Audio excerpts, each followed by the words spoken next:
Good evening, ladies and gentlemen. Welcome back to the International Paddock Podcast. My name is Andrew Gatton, and once again I am joined by some wonderful human beings with us. Just three of us tonight, it seems, because the other two have decided to either not exist or are busy working, which, to be honest, in some ways is probably not existing as well. I have Mr. Mike Wallace with us for a wee while tonight. How are you, Mike? Hello. I'm very well. Thank you very much, Andrew. Well, that's good to hear. We've also got Mr. Jamie O'Connor with us as well, who was eating his dinner a minute ago. I don't know if he's still back. Uh-huh. There he is. He's munching. He's munching well. We've not got a lot to chat about today, so it's going to be a relatively small podcast for you guys. But we'll just chat and talk about everything that's gone on in the racing world as well for the past 2 weeks. We should probably explain ourselves. First part. Last week, on Monday, I was working because it was a Scottish bank holiday and I wanted to make some money. So, sorry, it had to happen. Money comes first. Then to add to that, the day that I was planning on doing the podcast, it seemed to be that I ended up getting ill, to which you could probably still hear it in my voice. I'm still ill. So you're just going to have to deal with me. And you know what? If you don't like it, then fuck knows. I don't care. And then, but that's how it goes. We're on episode 6 now. We're talking about the Indianapolis doubleheader this weekend, with both IndyCar and bloody NASCAR arriving at the same time and sharing the track on the road course for the whole weekend. And that's pretty much the main chunk of the racing action from this weekend's sort of calendar. But I don't know if Mike has anything planned for British Superbikes or BTCC of Yeah, recent. I've got excuse me, coughing. I've got a mouthful of stuff then. Yeah, I've got the British Daddy? Superbikes results. Hello? No, sorry. Mike, did you hear what he just said to you? Yeah. Yeah. Oh God. Let's start again, shall we? Yeah. I haven't got a mouthful of stuff. Oh, Yeah. I spit, I don't swallow. Right, yeah, we got British Superbikes. Round 7 was at the weekend from Thruxton. And it was triple joy for Australia. Jason O'Halloran, he took 3 wins and he dominated all races at round 7. In the sprint, he came home first. On the surprise package of the weekend was young 22-year-old Charlie Nesbitt. He finished runner-up in the sprint, with Ryan Vickers also running in P3. Race 2 saw O'Halloran take the win. Lee Jackson on a Kawasaki was second, with Nesbitt making up the podium in third. And then for the final race, O'Halloran completed his hat trick. Lee Jackson was second and Nesbitt third yet again. Tommy Bridewell still leads the championship, but his lead has been dramatically cut from, I think it was 70 odd points down to 28 now. So Tommy Bridewell leads with 263. Glenn Irwin is on 236. And O'Halloran moves up 4 places to third after a perfect weekend, and he's on 212 points. And the next round is on the 26th and to the 28th at Cadwell Park. Well, that's easy to say. I think Cadwell and Thruxton are both fantastic racetracks, and very interesting, especially if you're talking bikes. I couldn't imagine Cadwell Park with bikes. Very fun, I would say. But It's usually action-packed. There's usually plenty going on. Usually plenty of spills at Cadwell. Whereas Thruxton, it's just bend your wrist back and go. Hell yeah. I'm just gonna Do you look. know the interesting fact about? Excuse me. Do you know the Got a interesting? mouthful, Jamie. I've got curry, mate. Do you guys know the interesting fact about Thruxton? Go for it. Go on, mate. On average, it's the fastest track in Europe. In Europe. In Europe, Sounds like fun. Very fun. and for that's everybody. including Monza. Wow. That's crazy. And then it's just because you're sort of like you're just foot down almost, and it's quite a lot of wide entry corners and stuff, so you don't really have to slow down as much in Thruxton. Perfect for bikes. Absolutely, it's perfect for bikes, but maybe cars not so much, because it does get quite narrow in places as well. Because it's only 6 meters wide. Most British tracks are set to 6 meters wide, as well, bar Silverstone. So having like a good percentage of I think It's it still is. an active airfield as well, Thruxton. It is, yeah. It is. Yeah, Which cheers. is interesting. You don't really get many racetracks that are active airfields anymore. There's maybe one or two. There's a couple in Germany that I remember DTM and the sort of feeder series for DTM used to race on that were still semi-active. Where the Berlin E3 used to be, was it? Oh, was an airfield. Yeah. That was an airport, actually. Okay. Well, let's get straight into this IndyCar stuff and get out of the way. Quite an interesting race at Indy. Christian Lundgaard qualified quite well, was looking to try and get another podium, but he fell short of it in the race. He ended up P4 in the race, but your race winner was Scott Dixon for Chip Ganassi, the Iceman as they try to call him in America, which he's not the Iceman, that's Kimi Räikkönen. That Graham, is Kimi and only Kimi. yes, exactly. Yeah. Which, when I saw the Iceman comment that Autosport put on, I was like, hold on a second, Autosport, you know exactly what you've just said there, right? You've know, and I think they ended up changing their article as well, so I think they got a little bit of outrage because of that comment. That's just how it goes. And plus, he's a fucking, he's from the south. He's not from a country that gets often snow, would be in many ways. That he's literally from, I think, is he a Kiwi? You know, and New Zealand only really gets snow on the top of Mount Cook. So how does that work? I don't know. Graham Rahal came home in P2, which is quite interesting. Graham Rahal, well, he's not really a god driver, is he? He's not really someone you would rate high enough to be there, because he's beat Pato O'Ward as well, which Scott seems to love so much. Mr. Scott Wyatt, who joins the podcast quite a lot. I don't rate Pato as a very good driver compared to the other guys. I can't see him being an F1. After seeing him doing the tests in the F1 car in 2021, I just thought to myself, you're setting him up for failure, because he's just not good enough, you know? In my opinion, anyway. My humble opinion. Christian Lundgaard obviously came 4th. Alexander Rossi came home in P5. Will Power, the reigning champion, in P6. Alex Palou, who is the current championship leader, finished in P7. Scotty McLaughlin finished in P8. P9 was Kyle Kirkwood. P10 was Marcus Ericsson, which is the, well, Indy 500 reigning champion, if you want to be so precise to that. Rinus VeeKay, who got a whole entire fucking movie made about him, supposedly. And no, that wasn't Gran Turismo. I'm seeing that tomorrow, though. Linus Lundqvist, who has been signed by Meyershank Racing to race with them next year. The only race he won't do is the Indy 500. The That's driver, a kick in the teeth, isn't it? yeah, but that's because Helio Castroneves is coming back to do the 500. So fair enough. The guy's he's a 4 times winner, so you kind of got to give way to the champ. That's how you got to do it. Colton Herta finished P13. Jack Harvey P14. P15 Helio Castroneves. P16 David Malukas. P17 Callum Ilott. P18 Roman Grosjean. P19 Devlin Di Francesco. P20 Ryan Hunter Ray. P21 Augustine Canapino. P22 it's Stingray Rob. 23 was Santino Ferrucci.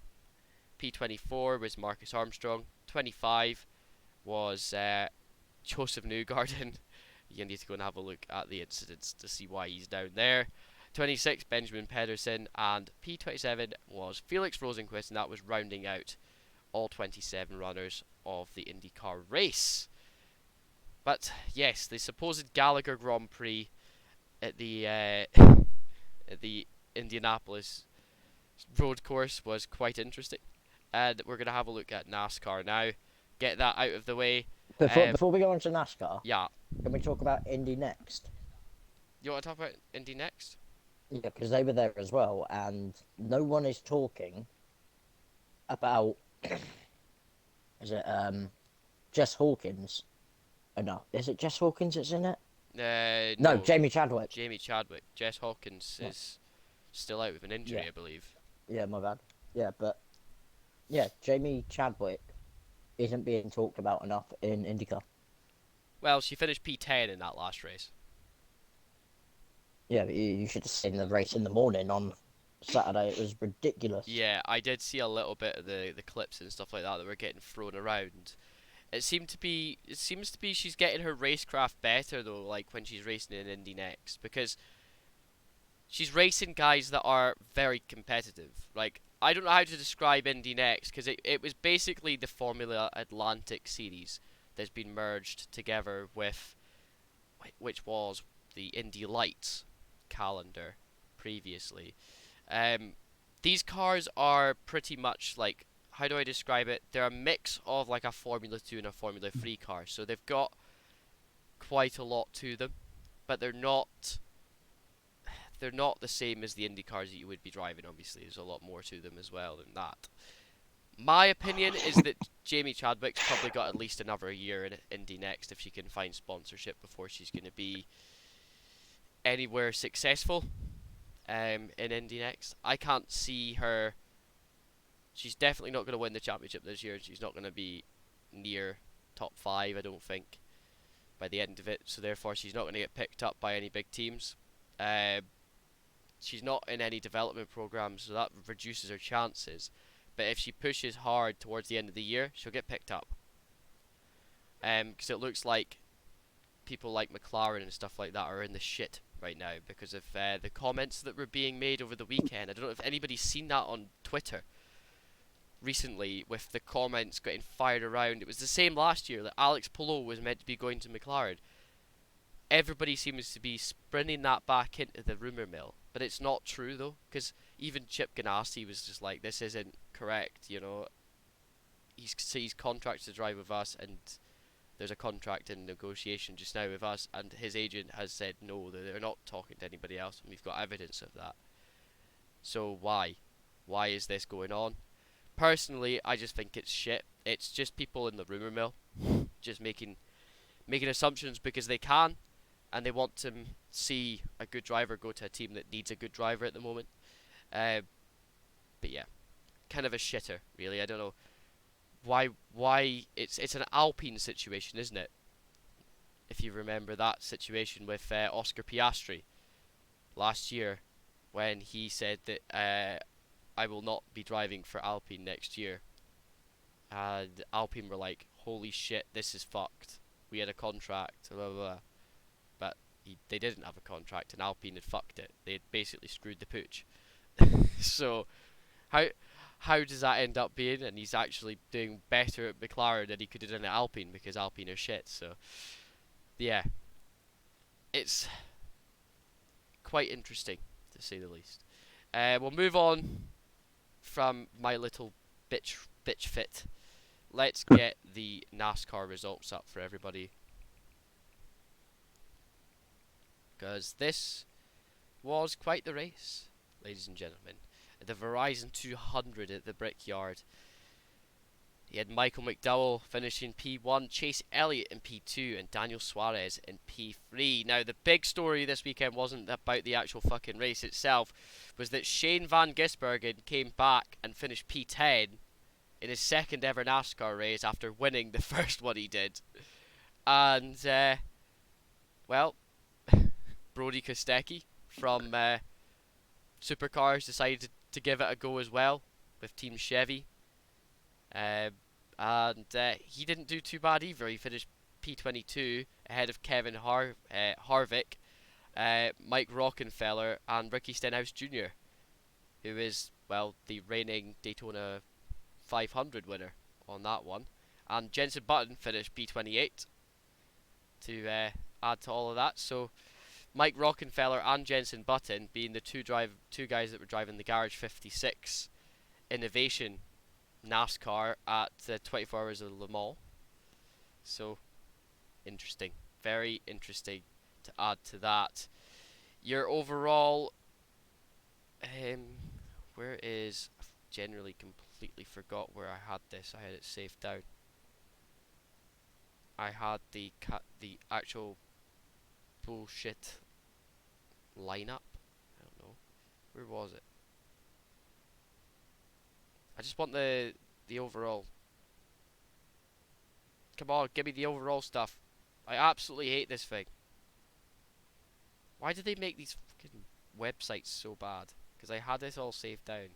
Standings, there we go. Yep. Martin Truex Jr. is still your winner. Well, still leading the championship at the moment on 830 points. William Byron in P2 and Denny Hamlin in P3 at the moment.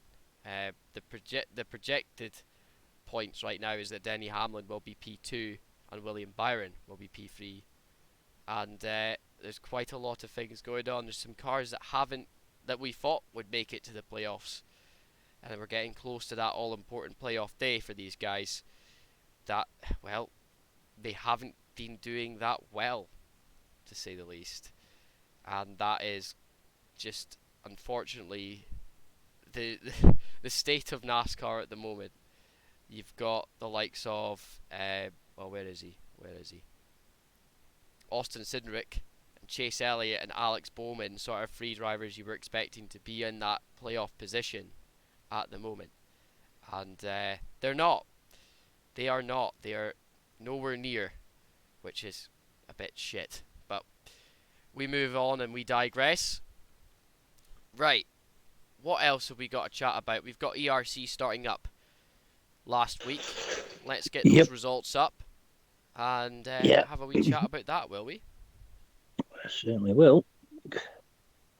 They, in my eyes anyway, the most look forward to race in the ERC calendar. First round one of the new season, where we get all new teams with new drivers joining the Discord and what have you. It's, and it lived up. It lived up to the expectations I had. What have we got results-wise for the Wednesday, Sir Mike? Oh, I was waiting. I thought you were going to put them up on screen. Sorry. What do you mean is in results? Do you want me to... No, I'm not putting them up on screen. I don't know if I have that ability right now. Hold on, let me try and see if I can do it. Let me see if I can do it. No, I'll do it. If you have that availability, I don't have the facilities to do that, big man. Yes, go. You ain't got the facilities to do that, big man. Right. Let me fix this. I can do it. I can do it. I don't want you to now. It's gone. It's gone. It took that long, Andrew. I've already been to the Mac Loop. No, fair enough. Okay, right. Give us the results from the ERC managers on Wednesday Right, night. you got them, Andrew? Haven't you got them, mate? No. I don't have them, Mike. Just read your goddamn fucking book. You're pissing me off, boy. Round one of the new ERC Managers League was at Spa and totally dominated by Red Bull driver MCL. I don't think he was headed at all during the race, apart from when we had the first safety car and he went in the pits, but he totally dominated. Verstappen was second, and Mo Sullivan, racing for Mercedes, was third. Then we went over to Thursday for the 100% race, and once again, MCL he had a clean sweep this week, I'm telling you. Yeah, he did. Yeah, he took the win from Dorsey Dave, and Pro Ricardo was third. And then last night for the first Sunday race again, MCL totally dominated.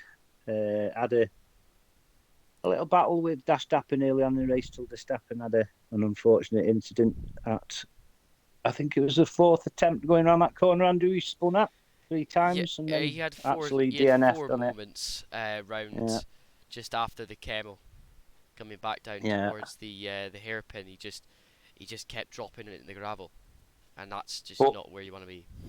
we must admit there was some good racing, wasn't there, Andrew, Oh last yeah, night? Jesus! Even It though I was couldn't three, see half four of it, abreast. I was like, Yeah, my attention span was very, very rough last night. I still managed to try and catch some of the action and do my best, but you were doing most of the commentary for me because I just couldn't do no it. problem. My voice But was going slowly and slowly. So yeah, Pro Ricardo was second and Pasteleo was third. And I've got to add that Pro Ricardo from P11 on the grid got through to P2, and Pasteleo was P13 on the grid and got through to third. So strategy that's genius off from to those both two of to them. get there, and obviously MCL taking that win crowns that perfect start to the season for him in all categories. You know, he is a quick driver, Yeah, but it's, like that's a perfect start to a season. You can't say any more yeah, than that because he would also, I think he came away with fastest lap in at least 2 out of the 3 races as well.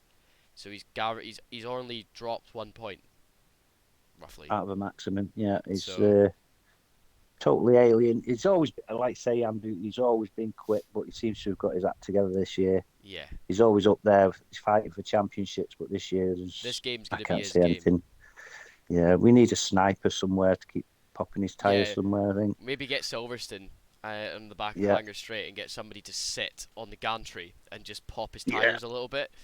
You know, even if it's just with yeah. a BB gun, it might work. You know. But going back to the managers' race, the constructors is also a favourite and much talked about thing on the Discord, and with second and third places, Mercedes are, I think, 18 points clear at the moment. But I'd say there's 11 more rounds to go yet. Oh yeah, they're And definitely going to be firing on, and we'll see who's got the pace yeah, towards that time because everybody's still sort of getting used to the new game mechanics and the sort of the way these cars drive. I mean, the the post-release update that they did this year definitely didn't break the game like it did last year. So no, a lot of people were probably expecting that. For me, I just feel like the cars are a lot more front-endy now. They turn a lot quicker, which does mean that if your setup isn't as good, that you do end up scrubbing those rears a lot more, and you will send it round if you're a bit too aggressive. But it just means you've just got to be on your line. You've got to be correct, and you can't be if you're sort of any more than 2 meters away from your line, which some people like to be. Um, that's it. It's game over almost. And I think Storied Leader kind of felt that last night. We were watching him. He was sort of like all over the place because he couldn't get on his sort of driver line to get through, and the sort of racing line to be able to stay near that at all was difficult for him. So I felt bad for him. Um, but yeah, it's you've got a new racing partner to race with. I think these guys can learn together. You and Casper. But be quite interesting to see where everybody's pace lies in the coming weeks as we go through the calendar. Next week we are where? Or sorry, this week we are where? Imola. Imola. It's Imola Drome. So we're gonna have a little bit of fun at the Circuit Dienzo. So Dienzo di Ferrari. Autodromo, it's not circuit. Autodromo di Enzo di Ferrari. All that shit. Random Italian words insert here.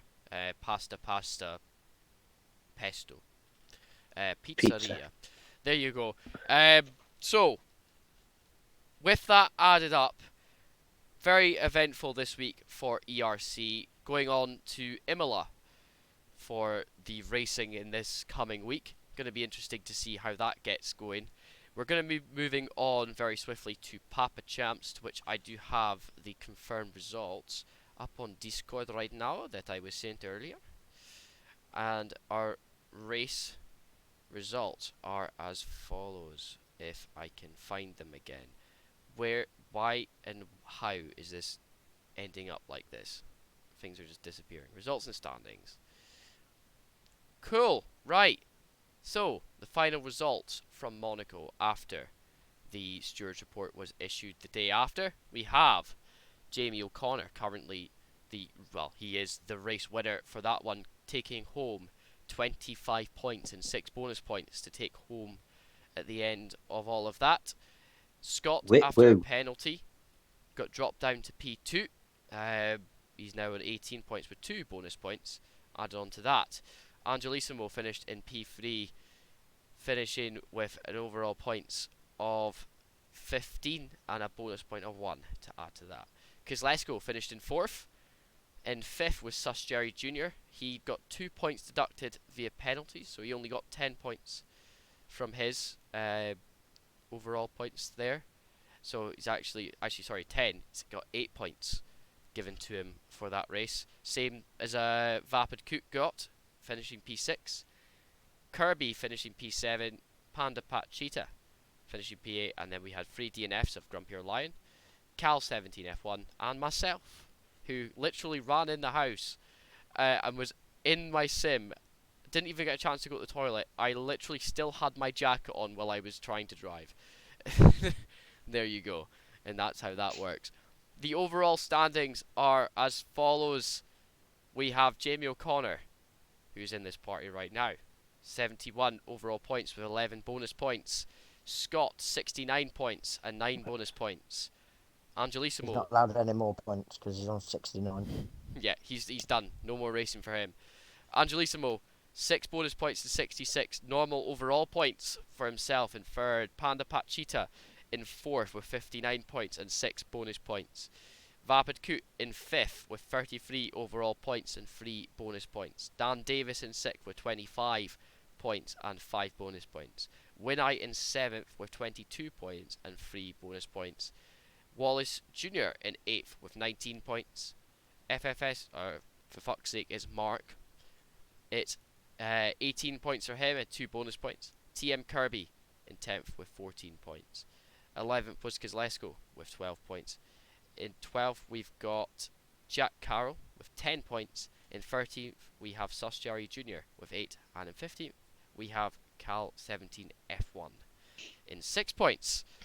So that brings us to the end of that little segment. Tonight at 8:30 p.m. you'll be able to catch us live again on this channel for the next round of Papa Champs. We will be in Austria for that race, so please do stay tuned for that. The overall racing going on this week. Has anyone got anything to throw in for the racing that's going on this week? I think there's MotoGP. Yeah? I can't confirm it though, but I'm sure there's MotoGP this week. But anything else? No, I can't think of anything. Well, I have nothing really. What's going on this week? All I know I is that haven't got a clue. next week is VIR race week, which is where IMSA decide to just drive around VIR, which is probably one of the best tracks in the world. At me, please. I want to hear your opinion on that, because it is quite the track. It's a good track, but it's not one of the best in the world. Oh, trust me, it is. I can think of 5 ahead of it. Okay, but that's because you like F1 circuits. No. Okay. I'm just going I to could stare name intently at 5 the screen. ahead of you. I could name 5 ahead Right, of you please do. right now. Please do. Kyle Army, Silverstone Spa, Watkins Glen, and Interlagos. I wouldn't rate Interlagos higher than VIR. That's because you're deluded. How am I deluded? I'm not deluded. I'm being honest. VIR, Virginia International Raceway, is a fantastic track. Have you taken time to drive it properly? Yes. Well, then you know it's an awesome track. Don't lie. Le Mans. Le Mans is an awesome track, but it's built on a road. Magny-Cours. Magny-Cours, I wouldn't rate it higher. There's too many fucking curbs at Magny-Cours. Like, well, why would you do that to yourself? Jerez.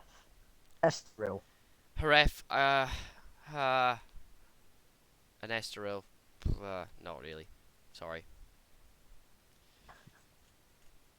Not happening for me. I can't see that. Motorsport Park in Canada. What, you mean Mosport? Yeah. It's just the Uh, Motorsport Park. it's Canadian Tire Motorsport Park. Oh. Now look who's nitpicking. I am nitpicking like hard. You cannot tell me that Right, I like Mosport because it's very quick. A lot of speed in it, but I don't think I can rate it higher than VIR. I can't rate Sonoma higher Suzuka. than that. So Fuji. I would be yeah, okay, Fuji. I do like Fuji. Fair enough. I don't even know how many I've named right now, but it's a lot. But but you're just naming tracks now. But I like VIR. yeah, which are all still better than Virginia. No, if there's a heaven, it's in VIR. That's how I see it. Well, there isn't. A heaven Anyway, because we move it's an along. make-believe book. You can't be saying that, boy. I can say that. To be honest, It's there was not a compared drive-in to something on church. YouTube There was a drive-in church involving down. a certain dictator from the 30s and 40s. Then Okay.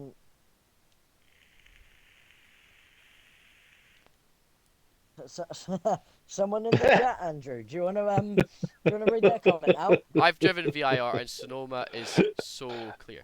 What are you on about? Casper. Sebring? No, it's too bumpy. Daytona. It's a combination of two tracks, but I do like Daytona. I would rate Daytona higher, but I can't see. It's got to be the actual race circuit that's built within it, not the fucking turn left, turn left, turn left. Sebring is not better than Daytona. Casper, what are you talking about?